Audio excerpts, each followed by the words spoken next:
Em nome do Pai, do Filho e do Espírito Santo. Amém. Salve Maria Imaculada a todos. Sejam todos bem-vindos ao nosso canal Discípulos Teotocos.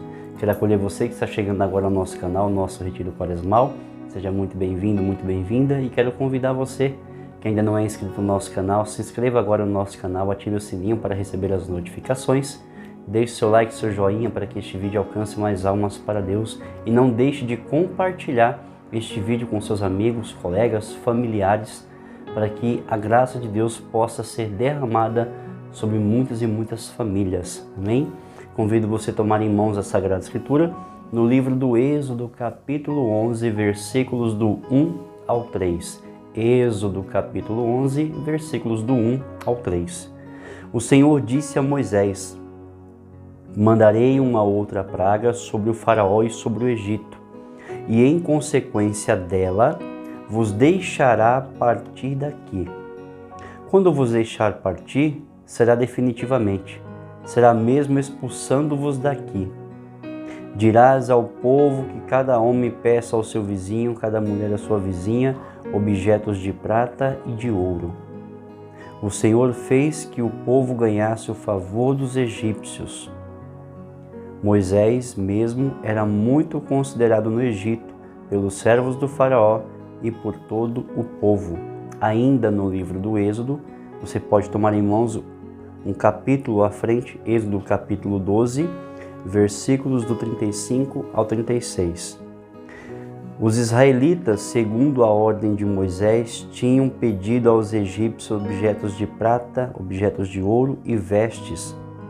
O Senhor lhes fizera ganhar o favor dos egípcios, que atenderam ao seu pedido. Foi assim que despojaram os egípcios.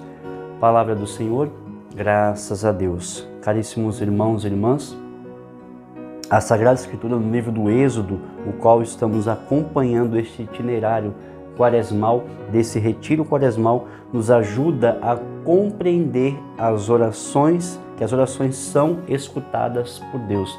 Nós vemos aí a oração conhecida como oração de petição, aquela oração que pede, que insiste, que não cansa de bater a porta do coração de Deus e nos faz encontrar graça ou ganhar favor.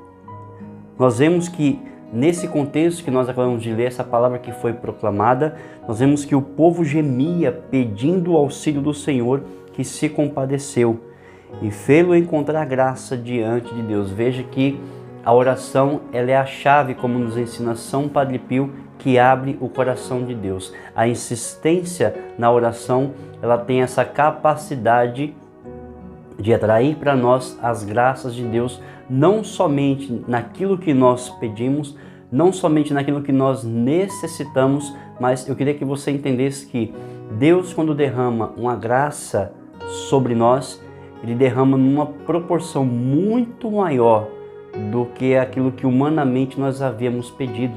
Nós precisamos entender essa realidade, que Deus nunca nos dá aquilo que nós queremos, mas aquilo que nós necessitamos, numa proporção 7 vezes mais do que aquilo que nós pensávamos que iríamos ganhar ou receber da parte de Deus. Muitas vezes as nossas orações são atendidas até de forma superabundante, quando ganhamos muito mais do que pedimos.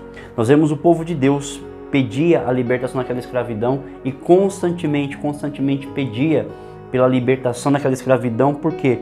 Porque aquele jugo, aquela escravidão estava se tornando muito pesada para ser carregada, mas não somente veio a libertação com ela, vieram também bens inesperados, como mostram os textos do livro de Êxodo que nós acabamos de ler, que o povo ganhou o favor dos egípcios, ganhou a amizade dos egípcios, porque Deus concedeu essa graça ao povo de Israel. Mas aqui eu quero também entrar em outra dimensão. Se por um lado nós acabamos de ver a insistência do povo de Deus na oração, que pedia pela libertação daquela escravidão, daquele jugo que pesava sobre eles, nós vemos a ação, a resposta de Deus, a ação de Deus como resposta à oração insistente daquele povo. Nós também vemos o outro lado, que muitas vezes a nossa oração demora para ser atendida. Muitas vezes nós nos frustramos porque nós oramos e parece que Deus está sendo indiferente. O problema é, aquele povo orava, mas não deixava de caminhar. Aquele povo orava, mas não deixava de acreditar. O problema é que nós vivemos, infelizmente, uma fé baseada, sustentada em sinais. Hoje a gente precisa de um sinal para tudo. Eu vou arrumar emprego, Senhor, me dá um sinal, né? Eu preciso comprar um carro, Senhor, me dá um sinal, né? Eu preciso atravessar aquela rua, será que eu tenho que atravessar? Senhor, me dá um sinal. Então a gente vive de sinais, a gente precisa de sinais para tudo. E não deve ser assim entre nós, não deve ser assim entre o povo de Deus. Nós devemos nos sustentar não em sinais, mas na palavra de Deus que é verdadeira e que não volta, que não se arrepende. A palavra de Deus, ela não volta sem causar os seus frutos, sem causar aquela ação do coração de Deus na nossa vida. Por isso nós precisamos nos sustentar, nos apegar à palavra de Deus. Se Deus falou, vai acontecer, não importa o tempo que demore para isso acontecer, isso vai acontecer e não depende de você, porque aquele que falou, que é Deus, é fiel para cumprir, mesmo diante da sua e da minha infidelidade, mesmo diante da sua e da minha incapacidade de ver a ação de Deus no nosso dia a dia, em querer basear nossa fé em sinais, em milagres e prodígios. Eu vou naquela igreja porque é um show de milagres, eu vou naquela igreja porque é um show de prodígios, eu vou naquela igreja porque é um show de sinais, né? E quando nós não temos sinais, quando nós não temos milagres e quando nós não temos prodígios, nós começamos a abandonar a Deus, nós começamos a negar a Deus, nós começamos a apostatar a nossa fé, começamos a abandonar a nossa fé, começamos a negar a nossa fé e começamos a cantar um canto de louvor ao inimigo que se chama murmuração. Quando nós pegamos a Sagrada Escritura, nós vemos a vida de Jó. Deus começou a tirar tudo da vida de Jó, mas Jó sabia quem era Deus, Jó confiava em Deus, né? E Jó sabia que nada do que ele tinha e nada do que ele era dele, mas tudo era pertença de Deus. Porém, a misericórdia divina nos reserva, mesmo diante daquela situação, como Jó experimentou, a dor, a perda, o abandono, a tristeza, né? Os amigos que vêm para colocar combustível, para tirar a nossa fé, para roubar a nossa fé. Mesmo diante daquilo, Jó conhecia e sabia que a misericórdia divina sempre nos reserva algo melhor no final.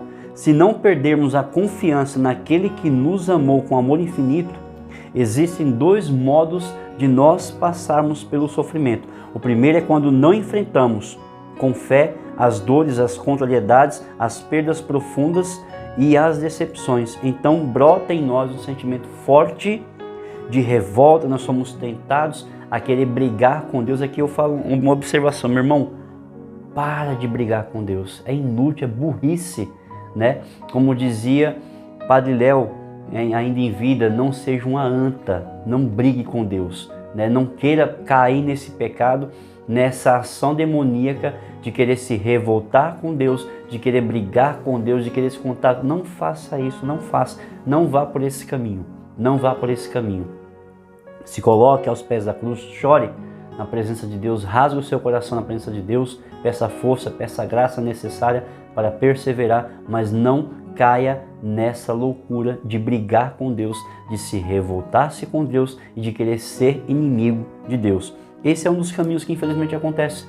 Quando nós passamos pelas contrariedades, pelas decepções, o primeiro sentimento que vem em nós é o sentimento de revolta, de tristeza, de raiva, de querer se vingar de alguém, ou até mesmo de Deus, de se revoltar contra Deus, de querer questionar a Deus, de querer perguntar e jogar, colocar Deus na parede. Olha, por que você fez isso? Né? Eu, como um católico, eu vou na missa todo domingo, eu comungo todo dia, eu tenho comunhão diária, eu rezo o Santo Rosário, eu faço a leitura orante da palavra. Por que você está fazendo isso comigo? Eu não mereço isso não, o senhor está errado. E começamos a pressionar Deus, queremos questionar a Deus como se nós fôssemos alguma coisa diante de Deus. Quem somos nós para brigarmos com Deus? Quem somos nós para cobrarmos Deus de alguma coisa? E o segundo modo de enfrentar a dor, a angústia, quando se prolonga a situação de sofrimento, é sustentar na fé. É a fé, meu irmão, é a fé. Como diz o autor da carta aos Hebreus, no capítulo 11, versículo 1, que a fé é o fundamento da esperança, é a certeza das coisas que não se veem.